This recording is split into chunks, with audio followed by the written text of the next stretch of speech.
읽은 말씀을 가지고 나눌 말씀의 제목은 흙수저 히스기야입니다. 왕이 흙수저이겠나? 근데 그 아버지를 떠올리면 히스기야는 흙수저가 맞습니다. 히스기야의 아버지가 요아스이잖아요. 유다 왕들 중에 가장 악한 왕이다 하기에 조금도 부족하지 않은 사람입니다. 이세벨의 딸 아달랴가 큰 피해를 주기는 했으나 어쩌면 피해는 요아스 때에 훨씬 더 컸던 거죠. 시대 상황도 좋지 않았습니다. 아수르가 들불처럼 일어날 때 그때 하필 유다의 왕은 요아스였고 유다 왕이 요아스였으니 아수르에 대항하여 아무것도 할 수 없었을 뿐만 아니라 오히려 아수르와 어떻게 하면 좀 더 친할 수 있겠는지를, 어떻게 하면 좀 아수르 같아질 수 있겠는지를, 어떻게 하면 아수르 황제에게 좀 더 잘 보일 수 있겠는지를 고민했던 사람이고 그 고민을 실천했던 사람이 요아스이니 어쩌면 아달랴보다 훨씬 더 힘들었던 때가 요아스 때입니다. 히스기야 이야기를 하려면 이 요아스 때 이야기를 먼저 시작해야 히스기야의 시작이 얼마나 어려웠는지, 그의 시작이 얼마나 힘들었는지를 공감할 수 있죠. 역대하 28장 24절 25절 말씀 같이 읽습니다. 시작. 아하스가 하나님의 전에 기구들을 모아 하나님의 전에 기구들을 부수고 또 여호와의 전 문들을 닫고 예루살렘 구성마다 제단을 쌓고 유다 각 성읍에 산당을 세워 다른 신에게 분향하여 그의 조상들의 하나님 여호와를 진노하게 하였더라. 아멘. 아달랴 때의 제사장 여호야다는 성전 안에서 여전히 생활했던 것 같아요. 그 안에서 생활했으니까 아마 상번제도 드렸을 법하고 그 안에서 이런저런 일들이 계속 진행됐던 것 같습니다. 근데 아하스 때는 그게 안 됐어요. 아하스가 작정을 하고, 말씀 자세히 보죠. 하나님의 전의 기구들을 모아서 하나님의 전의 기구들을 부수고, 그러니까 얼마나 적극적이었는가 말이에요. 이 성전 안에다가 다메섹에 가서 보고 온 아수르의 제단을 성전 안 마당에 지어놓은 거예요. 방해가 되잖아요. 여호와의 전에 있어야 될 번제단도 방해가 되고 큰 바다도 방해가 되고, 이거 다 치우는 거예요. 한쪽 구석에 치워놓고 그 안에다가 우상을 섬길 수 있는 더 큰 제단을 지어놓고 거기다가 우상을 향해서 우상을 섬기던 사람이 아하스였던 겁니다. 가장 충격적인 사실은 이 아하스가 어디까지 했었냐면 28장 3절에 보면 또 흰놈의 아들 골짜기에서 분향하고 여호와께서 이스라엘 자손 앞에서 쫓아내신 이방 사람들의 가증한 일을 본받아 그의 자녀를 불사르고, 그러니까 아들들을 불태워서 가나안의 신들의 보호를 어떻게 좀 받아볼까 고민하던 사람입니다. 자기의 삶에 잘 되는 것, 자기의 삶에 유익한 것들을 위해서라면 자기 아들 죽이고 딸 죽이는 일에 거리낌이 없던 사람이 아하스입니다. 이 미친놈이에요. 이 미친놈이 꽤 오랫동안 이스라엘 남유다를 다스렸고, 그렇게 아하스가 죽고 나서 왕이 된 사람이 히스기야입니다. 정말로 아무것도 없었어요. 심지어 여호와의 성전의 문이 닫혔다 그랬어요. 제사장들도 온데간데 없죠. 그 아하스의 통치하에서 제사장들이 자기 목숨을 구하려면 그 앞에 얼쩡거리면 안 되는 거 아니겠어요? 사라졌고 숨었고, 하나님을 향하여 켜져 있던 성전 안에 등불에 불은 꺼졌고, 그 앞에서 매번 한순간도 꺼지지 않았고 피어올랐을 향도 이제는 그친 겁니다. 정말로 아무것도 없는. 히스기야는 그렇게 시작했습니다. 우리가 아는 히스기야는 영웅이잖아요. 히스기야는 믿음의 위대한 사람입니다. 우리가 아는 성경에서 모든 승리들 중에 가장 극적인 승리가 아수르 군대 18만 5천 명과 싸웠던 그 전쟁에서 승리한 거잖아요. 그 승리의 주인공이 히스기야인데, 이 히스기야의 시작은 어땠냐 하면 정말 아무것도 없는, 정말 왕이지만 흙수저라고 불리기에 적당할 정도의 처참한 상황에서 그 시작을 한 겁니다. 그러니까 아무것도 할 수 없다 여겨지는. 뭐 좀 해보자 그러면 그런 얘기들 많이 합니다. 아무것도 없대. 아무것도 없습니다. 가진 것도 없고 할 수 있는 것도 없고, 몇 가지 생각나고 또 조언을 듣는 건 있지만 그거 해봐야 그게 무슨 소용이 있겠냐고. 의미 없는 몸부림일 뿐이고, 그런 몸부림들은 우리를 피곤하게 하니까 하지 않는 게 더 좋은 거 아니냐고. 패배예요. 싸우기도 전에 이미 진 거고 시작하기 전에 이미 실패한 거죠. 그런 사람들에게 이 히스기야의 이야기는 정말로 유효하고 정말로 중요합니다. 오늘은 히스기야의 영웅 이야기가 아니라 히스기야의 시작 이야기를 좀 나눠보려고 합니다. 히스기야가 아무것도 할 수 없을 그때 제일 먼저 뭐 하냐 하면 성전의 문을 열어요. 닫혔잖아요. 문 여는 것 정도는 할 수 있었던 겁니다. 같이 읽어보죠. 29장 3절과 4절입니다. 같이요. 시작. 첫째 해 첫째 달에 여호와의 전 문들을 열고 수리하고 제사장들과 레위 사람들을 동쪽 광장에 모으고. 문 여는가? 문 여는 거야. 아하스가 이제 죽은 다음이거든요. 여기서 첫째 해 첫째 달 그러면 이 첫째 해가 무슨 첫째 해냐 하면 아하스가 죽고 나서 히스기야가 혼자서 다스리기 시작한 첫째 해입니다. 같이 다스렸던 시간이 좀 있어요. 그러니까 왕들의 연대를 쭉 더한다고 해서 역사가 되지는 않습니다. 겹치는 시간들이 굉장히 많거든요. 그러니까 히스기야가 혼자 다스리기 시작할 때 아하스가 이제 죽은 겁니다. 그러니까 아버지의 눈치를 보지 않아도 되게 된 거예요. 그 아버지의 눈치를 보지 않게 된 그 첫째 해 첫째 달에 히스기야가 뭐냐 하면 문 여는 거예요. 문 여는 거. 뭔가 새로운 다른 것들이 필요한 게 아니잖아요. 못 박았으면 못을 빼면 되고, 빗장을 질렀으면 빗장을 걷어내면 되잖아요. 이 정도는 할 수 있지. 안 된다 그러지만 찾아보면 문 여는 것 정도야 뭐 못하겠나 싶은 겁니다. 모두 다 찾았을 리는 없습니다. 제사장들과 레위 사람들을 모았는데 이때 모인 사람들이 전부 다였을까? 아니었을 겁니다.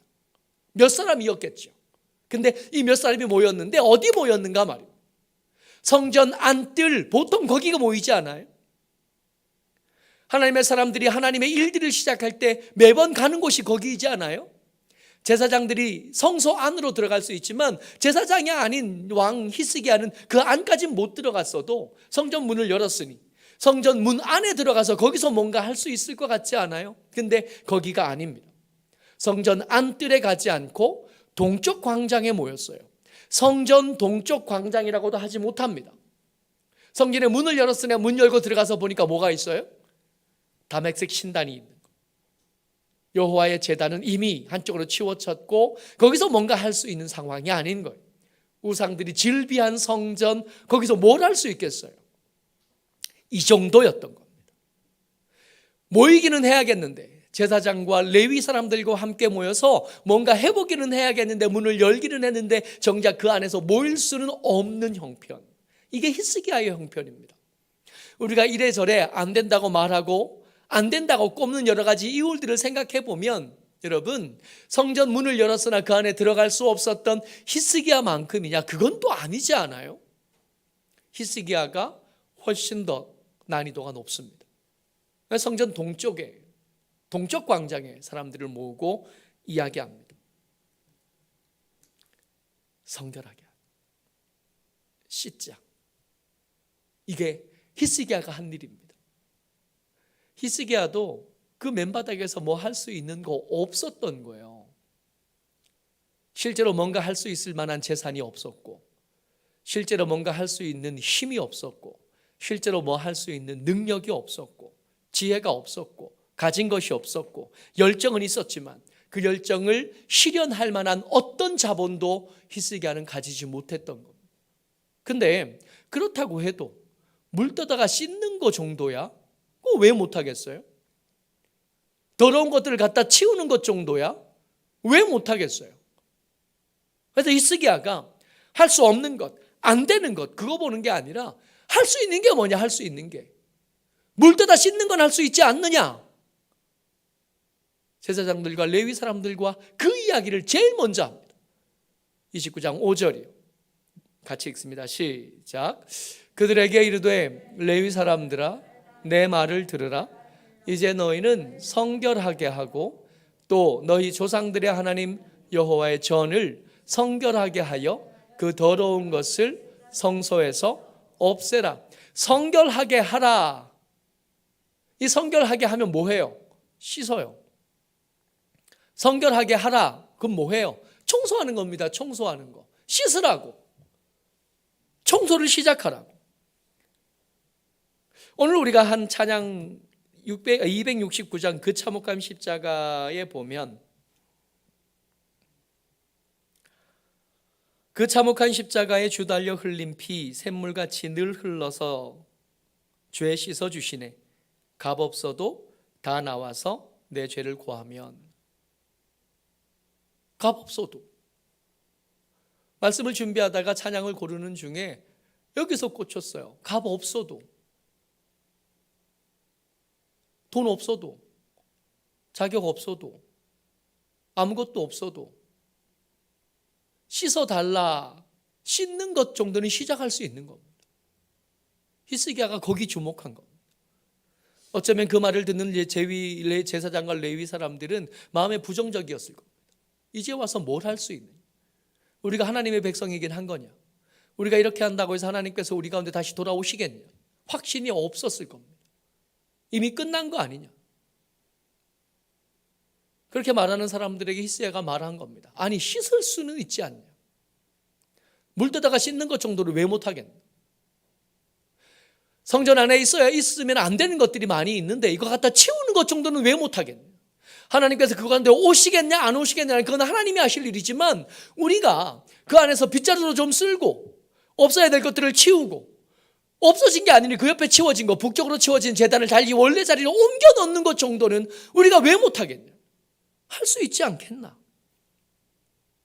원래 이 말씀을 준비하면서 원래 생각했던 제목이 이거였습니다. 아무것도 없다 그렇게 말하지 말라는. 히스기야가 씻자, 우리 청소라도 하자 그렇게 했더니 이 말을 듣는 제사장과 레위 사람들이 이 말이 왕의 말이기도 하지만 이게 하나님의 명령과 그리 다르지 않다는 걸 알아듣습니다. 29장 15절 말씀이에요. 같이요. 시작. 그들이 그들의 형제들을 모아 성결하게 하고 들어가서 왕이 여호와의 말씀대로 명령한 것을 따라 여호와의 전을 깨끗하게 할세. 왕의 명령이 아니라 하나님이 말씀하시던 것과 같은 방향, 같은 것을 보고 있다는 걸 알아들은 사람들이 있었다는 겁니다. 여러분 그러고 보니까 성전에 들어갈 때 진짜 필요한 게 뭐냐? 재물인가? 그 비싼 향이냐? 아니면 등불을 펼 기름이냐? 아니었던 겁니다. 성전에 들어가면 문 열고 들어가면 제일 먼저 보는 게 뭐냐면 번제단인데 번제단을 지나자마자 엄청나게 큰 물그릇 하나 거기 앉아 있는 거예요. 이게 너무 크다 보니까 이거를 그냥 그릇이라고 부르기 민망하니까 바다라고 불렀다고. 그 바다 거기 왜 갖다 놨어요? 씻으라고. 너희가 아침에 씻었다는 걸 아는데 여기 들어가려면 여기 하나님이 계신 곳이니까 한 번 더 씻으라고. 네가 알든 모르든 혹시 네가 지저분해졌을 수 있고 부정해졌을 수 있으니 여기서 한 번 더 씻고 들어가자고.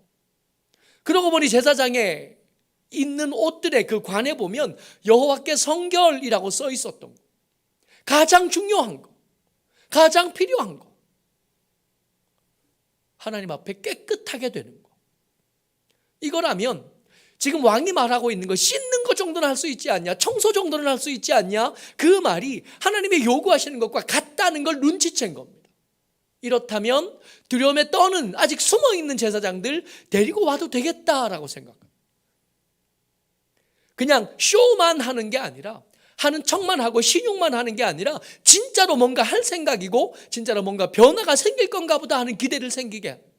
그래서 이 사람들이 가서 그 형제들을 찾아가고 숨어있는 사람들을 찾아가서 이번엔 진짜인가 보다. 그 아들이 아버지와 다르다. 한번 나가보자고.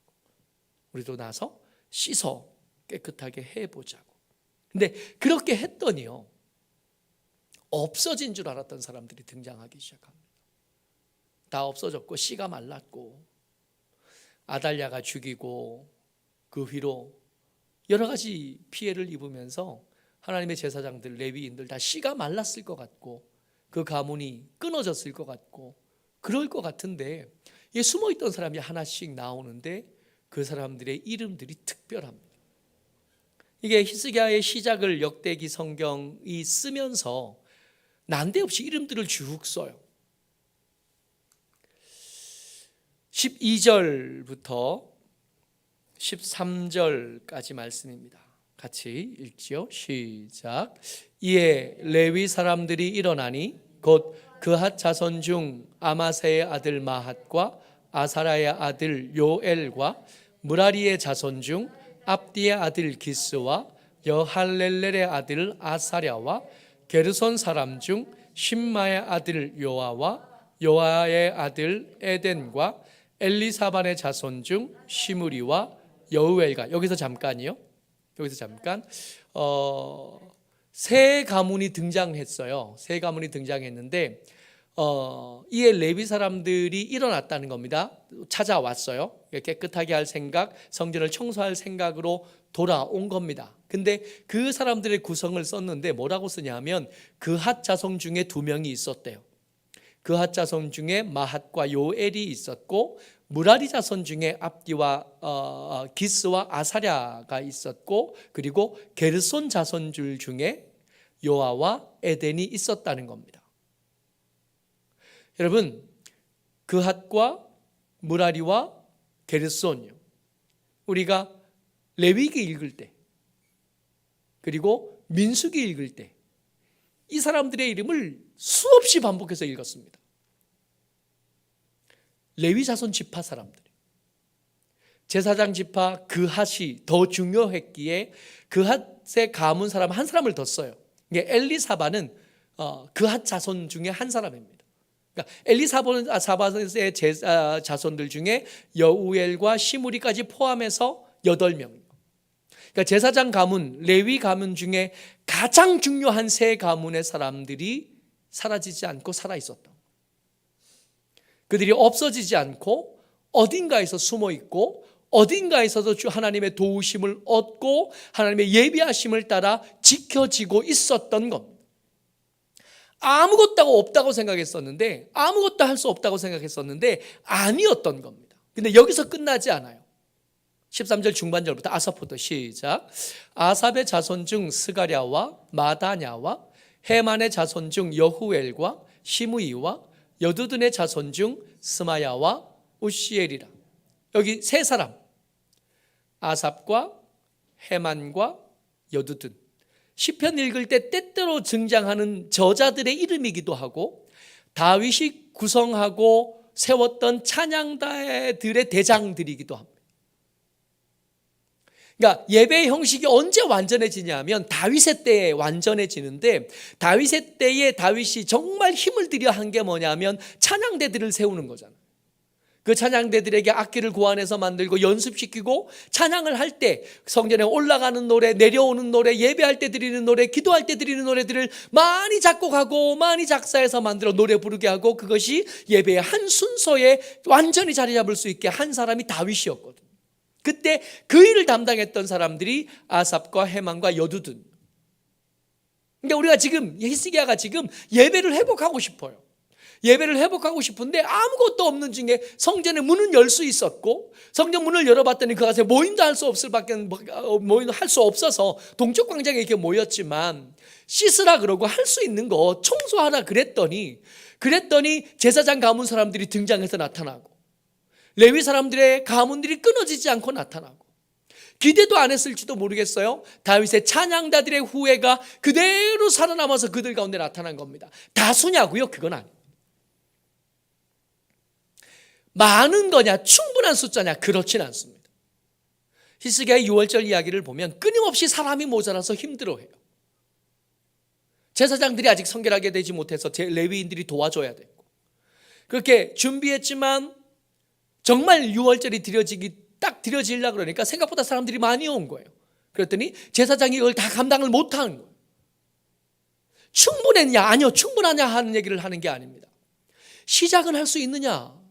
시작은 할 수 있다 하는 얘기를 하고 싶은 거예요. 히스기야가 이렇게 시작했습니다. 시작해보니까 이 흑수저 히스기야에게 아무것도 없을 것 같은 히스기야가 청소를 시작했더니 하나님의 예비하심이 그들 가운데 드러나기 시작한, 기다리셨던 겁니다. 기도하기를 시작하기, 그때를 하나님께서 기다리신 겁니다. 아무도 성전에 불 켤 생각 안 하고, 향표를 생각 안 하고, 믿음으로 살아갈 생각 아무도 안 할 때 한 명쯤 누군가 와서 기도를 시작할 때를 하나님이 기다리고 계셨다가 당신의 예비하심을, 그 보따리를 하나씩 풀어놓기 시작하신. 아무것도 안 하면요, 아무것도 안 일어나는 거예요. 그냥 안 되는 것가 보다 우리는 이게 끝났나 보다, 그러면 정말 끝난 거겠죠. 하지만 우리가 씻으면, 성전 문 열고 청소를 시작하면 하나님께서 바알에게 무릎 꿇지 않은 사람 7,000명 숨겨두셨던 것처럼 준비하셨던 보따리 풀어서 하나씩 꺼내기 시작하시는. 히스기야가 이렇게 이 일들을 시작하면서 백성들에게 간절한 마음으로 부탁합니다. 29장 11절이요. 같이요, 시작. 내 아들들아, 이제는 게으르지 말라. 여호와께서 이미 너희를 택하사 그 앞에 서서 수종들어 그를 섬기며 분향하게 하셨느니라. 할 수 있는 거 하라. 성경 읽기 할 수 있죠. 기도하기 할 수 있죠. 그 뒤에 있어둬야 될 돕는 사람들 보내주시는 거 하나님이 하실 일이고, 그 뒤에 필요한 이런저런 것들을 공급하시는 건 하나님이 하실 일입니다. 그걸 우리가 걱정할 것은 없는 거죠. 오지랖도 그런 오지랖이 없는. 내가 할 수 있는 걸 하면 됩니다. 내가 할 수 있는 것을 하면서 하나님의 예비하심이 일하기 시작할 때를 게으르지 않으면서 기다리면 되는 영웅 히스기야의 시작입니다. 우리가 히스기야처럼 위대한 여고 아름다운 열매를 맺을 수 있겠냐? 그거는 모르겠어요. 그런데 히스기야처럼 시작하는 거야 왜 못할까요? 씻는 거, 예수님의 그 보혈에 값없이 씻어주심을 모르는 히스기야도 이렇게 시작했으면 우리는 얼마든지 할 수 있는, 씻을 수 있는, 청소를 시작할 수 있는, 그냥 걷기만 시작해도 몸은 달라집니다. 운동을 시작하면, 움직이기 시작하면, 씻기 시작하면, 움직이기 시작하면 달라집니다. 모쪼록 자, 여러분들 안 된다 그러지 말고, 이미 다 끝났다 그러지 말고, 그렇게 게으르게 앉아있지 말고, 게으르지 말고, 우리가 할 수 있는 일들, 히스기야가 했던 이 작은 일들, 이 별것 아닌 것들을 시작해서 주의 예비하심을 누리고 주의 예비하심을 무위로 돌리는 일을 멈추는 귀하고 아름다운 삶을 살아가시기를 주의 이름으로 축복합니다. 아멘. 우리 같이 한번 기도했으면 좋겠습니다. 우리도 게으르라고 자꾸 옆에서 꼰질러요. 그냥 계속 거기 있으라고 자꾸 누릅니다. 안 된다고 계속 말합니다. 많은 순간에 우리 거기다 아멘해요. 그러지 말고, 게으르지 말라고, 기도하면 된다고, 씻자고, 청소부터 시작하자고, 그렇게 말씀하시는 하나님의 말씀에 우리가 순종할 수 있게 해달라고. 하나님, 우리의 게으름이 오늘 끝나게 해주시고 움직임이 시작되게 해달라고 우리 소리내어서 같이 한번 기도하겠습니다.